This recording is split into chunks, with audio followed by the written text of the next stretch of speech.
এই সেই বাংলাদেশ রাজবাড়ি থেকে নিয়ে আসা 7 ভাই ডাকাত কালী মন্দির। আজকে থেকে 400 বছর আগে একদল ডাকাতেরা এই মায়ের পুজো করত। ইংরেজরা এই মায়ের মন্দিরের গাছ কাটতে গিয়ে গাছ দিয়ে রক্ত বেরিয়েছিল। এই সেই ইছামতি নদীর শ্মশান। এই সেই ভারত বাংলাদেশের ইছামতি নদী আর রেলপথ। এই রেলপথ ইংরেজরা বানানোর জন্য ঘটেছিল দুর্ঘটনা। এই সেই শ্মশান কালী মন্দির, যেখানে মা শ্মশানে বাস করে। এই মন্দিরে মায়ের দশভুজা রুদ্র রূপ। এই মায়ের মন্দিরে এইখানে আছে ডাকাতদের 5 মুন্ড। রাধে রাধে বন্ধুরা, আজকে আমি এসেছি বনগাঁয় অবস্থিত 7 ভাই কালীতলা।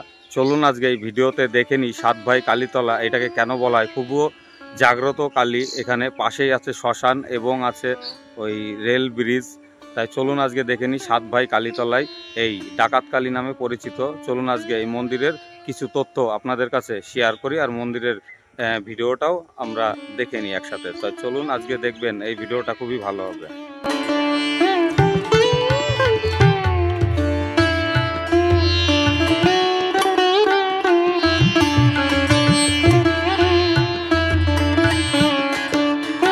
আজকে থেকে 400 বছর আগে পুরনো বনগাঁর ইছামতির তীরে থাকতেন 7 ভাই। তিনারা তন্ত্র মন্ত্র সাধনা করতেন এবং সেই 7 ভাই ডাকাতি করতেন। ঠিক তখন 7 ভাই ডাকাতি করতে যায় বাংলাদেশের যশোরের রাজবাড়িতে ডাকাতি করতে গিয়েছিল। যখন 7 ভাই রাজবাড়ির সমস্ত কিছু লুট করার পরে যখন ফিরে আসছিল, তখন ঠিক ওই রাজবাড়িতেই ছিল স্বয়ং মায়ের মূর্তি। তখন ফিরে আসার সময় তখন ওই মা ওই ডাকাত 7 ভাই ডাকাতদের বলে যে তোরা তো সব কিছুই লুট করে নিয়ে গেলি, আমাকে কেন ফেলে গেলি, আমাকেও নিয়ে যা। তখন ওই ডাকাতরা কি করে, ওই রাজবাড়ি থেকে মাকেও সঙ্গে করে নিয়ে আসে। পুরনো বনগাঁর ইছামতির তীরে ডাকাত দলেরা চারিদিকে জঙ্গলে ঘেরা বটবৃক্ষের তলে মাকে প্রতিষ্ঠিতা করে। সেই থেকেই এই জায়গার নাম হয়ে যায় 7 ভাই কালীতলা। এই মন্দিরে যেই ঘণ্টা বাঁধা আছে, সেই ঘণ্টাও 7 ভাই এবং যে এই মন্দিরে প্রথম পুজো করেছিল সেই ঠাকুরমশাইয়ের নামেও 8খানা ঘণ্টা বাঁধা আছে। দেখুন, এই মন্দিরে যে যে যাবেন মনে করেছেন অবশ্যই করে পৌষ মাসের দিকে যাবেন। পৌষ মাসে পুরো মাস ভরে এই মায়ের পুজো হয় আর খুবই জাগ্রত মা। এই মন্দিরে পশু বলিও পূজিত আছে।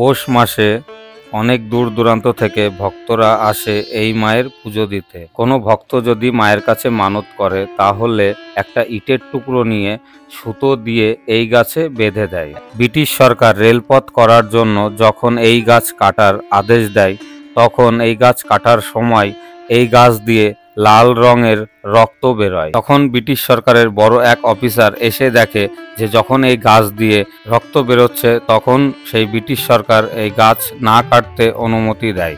তারপরে এই গাছের 100 মিটার 200 মিটার পরেই রেলপথ করার অনুমতি দেয়।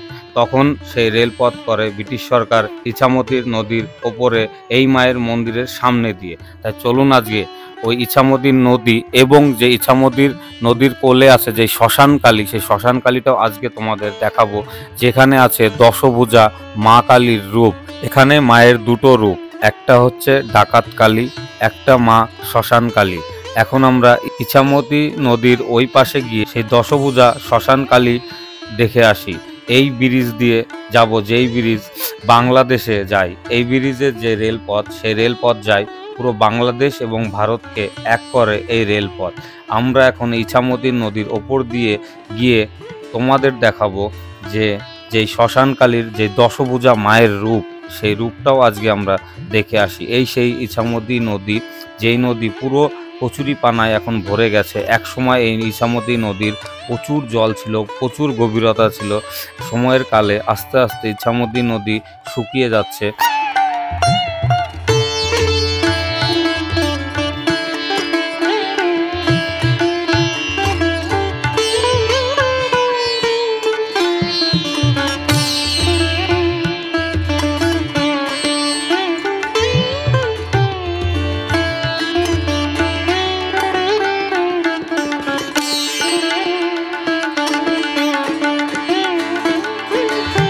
এই সেই রেল ব্রিজ দিয়ে এসে এখন আমরা এই নিচে নামতে হবে।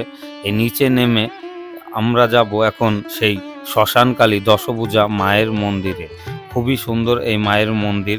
এখানকার ঠাকুরমশাইয়ের কাছে জানতে পারলাম যে এখানে যখন পুজো দেওয়া হয় তখন শিয়াল এবং শকুনরা এসে এখানকার প্রসাদ খেয়ে যায়।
এই মন্দিরে আছে 5 মানুষের মুন্ড। ওই যে যেই দেখা যাচ্ছে ওটা 5 মানুষের মুন্ড ঢাকা আছে। কেমন লাগলো এই 7 ভাই কালীতলার ভিডিও? যদি ভালো লেগে থাকে অবশ্যই লাইক দিয়ে একটা পাশে থাকবেন, আর আমার চ্যানেলে যদি নতুন হয়ে থাকেন অবশ্যই সাবস্ক্রাইব করে নেবেন আর পাশে থাকা বেল আইকনটি প্রেস করে দেবেন। আজকের মতো এটুকুই, দেখা হবে নেক্সট কোনো ভিডিওতে।